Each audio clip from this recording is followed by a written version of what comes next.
Mahkamah Agung telah menjadi penjaga tegaknya keadilan dan kebenaran.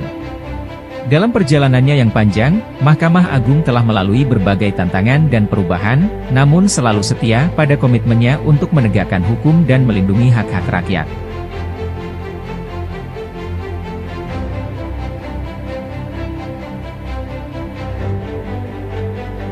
Sebagai bentuk kecintaan terhadap induk organisasi, Mahkamah Syariah Calang bersama dengan Pengadilan Negeri Calang mengadakan upacara peringatan Hari Ulang Tahun Mahkamah Agung Republik Indonesia ke-79.